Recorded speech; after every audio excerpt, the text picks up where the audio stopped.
হচ্ছে ন্যারেশন, অষ্টম শ্রেণী ক্লাস 8, ঢাকা বোর্ড 2019।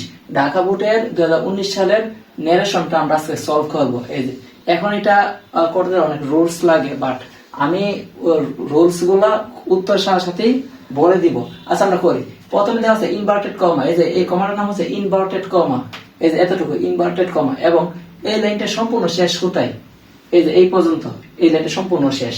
এখন একটা লাইনের মধ্যে, একটা প্যাসেজের মধ্যে বক্তাকে এবং শ্রোতাকে এটা জানতে হবে কে বলতেছে কে শুনতেছে, ঠিক আছে। তারপরে এখানে এইটা কোন সেন্টেন্সের মধ্যে আছে, এই যে what were you doing, what were you doing, এটা ইন্টারোগেটিভ সেন্টেন্সের মধ্যে আছে, তাই না। Said he to me, said he to me, তাহলে এখানে কি আসবে, সর্বপ্রথম একটা জিনিস আসছে। এখানে তিনটা অপশন আছে এই লাইনের মধ্যে, তিনটার মধ্যে সর্বপ্রথমটা কি, সর্বপ্রথমটা হচ্ছে রিপোর্টেড ভার্ব, রিপোর্টিং ভার্ব, এই যে এটা হচ্ছে রিপোর্টিং ভার্ব। এখন রিপোর্টিং ভার্ব যদি না থাকে তাহলে আমরা এটা বানায়া নিয়ে আসতে হবে, এবং রিপোর্টিং ভার্ব যদি নাও থাকে তাহলে এটা আমরা দিতে হবে, যে কোনো এক জায়গা থেকে হলো দিতে হবে। যদি শেষে থাকে ওইটা কি আমরা রিপোর্টিং ভার্ব দিতে হবে সবার আগে, এবং থাকলেও দিব সবার আগে, না শেষে থাকলো সবার আগে দিব, এবং না থাকলো সবার আগে এটা দিতে হবে রিপোর্টিং ভার্ব, ঠিক আছে। তাহলে এই সেন্টেন্সটা আমরা নির্ণয় করি। তাহলে এখানে আছে সেড হি টু মি, তাহলে এটা কোন সেন্টেন্সের মধ্যে আছে, এটা কিন্তু আছে ইন্টারোগেটিভ সেন্টেন্স।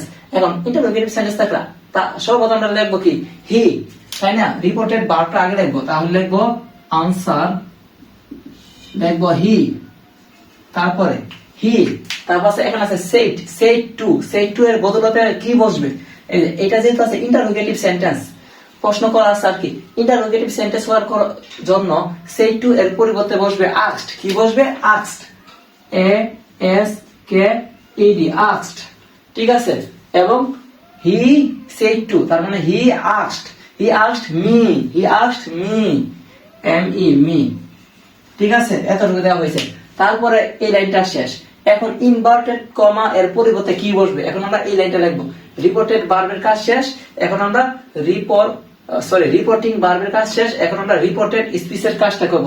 করার আগে ইনভার্টেড কমার কাজটা করতে হবে। এখন ইনভার্টেড কমা, এখানে ইনভার্টেড কমা দেওয়া আছে, এর পরিবর্তে কি বসবে, যেহেতু এটা ইন্টারোগেটিভ সেন্টেন্স, হয় WH কোয়েশ্চেন থাকলে WH কোয়েশ্চেন, না হলে ইফ বা ওয়েদার। যেহেতু হোয়াট WH কোয়েশ্চেন, এটা কি WH কোয়েশ্চেন আমরা অবশ্যই সবাই জানি, হোয়াট, হু, হোম, হোয়ার, ঠিক আছে, এগুলো হচ্ছে WH কোয়েশ্চেন। তাহলে হোয়াট হচ্ছে WH কোয়েশ্চেন, এই জন্য WH কোয়েশ্চেন থাকলে যা থাকবে তাই, WHAT, হোয়াট।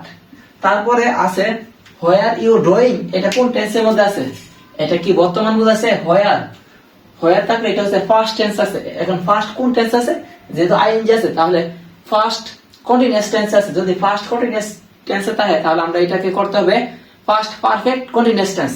তাহলে এটা আমরা কিভাবে নিতে হবে, তাহলে হোয়াট এর পরে কি ওয়্যার বসবে না, আমরা ইউ সাবজেক্টটা বসবে, ইউ কাকে নির্দেশ করছে, ইউ কিন্তু আমাকে নির্দেশ করছে, তাহলে ইউর পজিটিভ ফর্ম হচ্ছে আই, এখানে আই বসবে, ঠিক আছে, আই। এখন সাবজেক্টটা নিয়ে আসছে আগে, নিয়ে আসার পর ওয়্যার ডুইং। এখন এটা যেহেতু ফার্স্ট কন্টিনিউয়াস টেন্স আছে, এখন এটা আমরা ফার্স্ট পারফেক্ট কন্টিনিউয়াস টেন্স করতে চাইলে হোয়ার এর বদলে আমরা কি দিব, হ্যাড বিন, কি হ্যাড বিন কি আছে এখানে, ড্রয়িং, যা আছে তা DOING, ড্রয়িং, এটা ফুল স্টপ, এই লাইন শেষ, ফুল স্টপ। আশা করি এই লাইন সকলে বুঝতে পারছো। তো এখন আমাদের দ্বিতীয় নাম্বার লাইনটা কি বলছে, যে আই সেড, আমি বললাম, আমি সেটা তো বললাম, আমি বললাম, I was drawing my assignment, তাহলে আই সেড কে রিপ্লাই দিছে, আমি ওর প্রশ্নে রিপ্লাই দিলাম না, তাহলে আমি যেহেতু বললাম আমি ওর প্রশ্নে রিপ্লাই দিলাম, তাহলে আই সেড এর কি হবে, তাহলে কি হবে, আই রিপ্লাইড, কি হবে, আই রিপ্লাইড, এখানে কি হবে, আই রিপ্লাইড,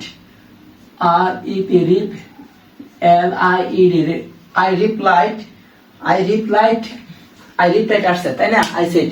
তাহলে এখানে যেহেতু ইনভার্টেড কমা আছে, এবং এটা কোন সেন্টেন্সে আছে, এটা আছে অ্যাসার্টিভ সেন্টেন্স, এটা বর্ণনা করা বুঝাইছে। অ্যাসার্টিভ সেন্টেন্স যেহেতু আছে, এটা হবে দ্যাট, ইনভার্টেড কমার পরিবর্তে কি বসবে দ্যাট, তাহলে এখানে আমরা দ্যাট বসাই, আই রিপ্লাইড দ্যাট ইজ এটি দ্যাট।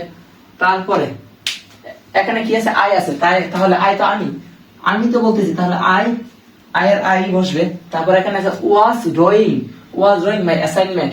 এখন এটা কোন টেন্স আছে, এটা কিন্তু ফার্স্ট কন্টিনিউয়াস টেন্স আছে, তাহলে এটা আমরা দিব ফার্স্ট পারফেক্ট কন্টিনিউয়াস। তাহলে ওয়াজ দা কি দিব হ্যাড বিন, কি দিব had been, I had been drawing my assignment, DOING drawing. এটা মাই আছে না, মাই আমি তো আমার অ্যাসাইনমেন্ট, ASSIGNMENT মাই অ্যাসাইনমেন্ট। শেষ। তাহলে আমরা এতটুকু বুঝতে পারছি। এখন আমাদের কাজ হচ্ছে এটা, ইনভার্টেড কমা আছে শুরুতে, you should play in the afternoon, এটা হচ্ছে রিপোর্টেড স্পিচ, রিপোর্টেড ভার্ব এখানে নাই। তারপরে full stop, it will keep you fit, তাহলে এটা কিন্তু সেই বলছে, এই কথাটা কিন্তু আমি বলছি না, সে বলছে, তাই না, সে বলছে। তো সে যেহেতু বলছে, কাকে বলছে, আমাকে বলছে। এবং এখানে এটা হচ্ছে অ্যাসার্টিভ সেন্টেন্স, এটা অ্যাসার্টিভ সেন্টেন্স। তো সে কিন্তু আরেকটা কথা বলছে, দুইটা কথা একসাথে বলছে, এবং ইনভার্টেড কমাতে এখানে শুরু হয়েছে এবং এখানে শেষ হয়েছে, দুইটা লাইন। তাহলে এই লাইনের মধ্যে আমরা কি রিপোর্টিং ভার্ব কি আনতে হবে না, অবশ্যই আনতে হবে। রিপোর্টেড ভার্ব যদি নাও থাকে আমরা কি বলছি, নিয়ে আসতে হবে। তাহলে কে বলছে, you should play in the afternoon, তাহলে এটা আমি বলছি না, সে বলছে, সে কথাটা বলছে। তাহলে কি হবে, তাহলে হি, যেহেতু এটা কি সেন্টেন্স আছে অ্যাসার্টিভ, তাহলে হি টুল্ড মি, সেই টু থাকলে টুল্ড হবে, অ্যাসার্টিভ থাকলে তাহলে হবে হি টুল্ড মি, হি টুল্ড মি, তাহলে এখানে দিয়ে দিছি আমরা, তাই না। তাহলে ইনভার্টেড কমার পরিবর্তে কি বসবে, হি টুল্ড মি, না দিছি হি টুল্ড মি দিয়েছি। এখন কি আসবে, তাহলে সাবজেক্ট ইউ, কার নির্দেশ করছে, আমাকে নির্দেশ করছে, আমাকে না, তাহলে আই, সে আমাকে বলো আই শুডের জায়গায় শুডই বসবে, I should play in the afternoon, যা আছে তা, PLAY play in the afternoon, AFTERNOON afternoon, full stop, ঠিক আছে, ফুল স্টপ। তারপরে সে it will keep you fit, সে আরো বলছে, এটা কিন্তু আমি বলছি, এটা কিন্তু সেই বলছে, ঠিক আছে। যেহেতু সেই বলছে তাহলে কি হবে, তাহলে যেহেতু একটা কথার সাথে আরেকটা কথা বলছে, তাহলে হবে হি অলসো অ্যাডেড দ্যাট, যেহেতু সে আবার বলছে, তাহলে হবে he also added that, he also added that, আরো যোগ করলো যে ইট উইল, ইট হবে, ইট উইল না, উইলে যা উড হবে, ইট উড, উইল থাকলে উড হবে, it would keep keep you fit, you মানে আমাকে বলেছে, তার মানে আই ফিট ফিট, শেষ, ফুল স্টপ।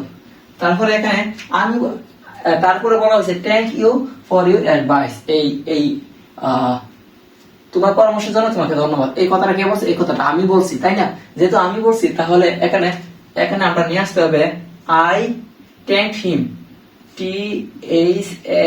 THANKED, ভাবে 2 নাম্বার রূপ হবে থ্যাঙ্কড ইউ কাকে নির্দেশ, তাকে, হিম থ্যাঙ্কড হিম, ফর কোনো পরিবর্তন হয় না, ইউর মানে হিজ, তার, তোমার মানে তার, হিজ অ্যাডভাইস, তার পরামর্শ।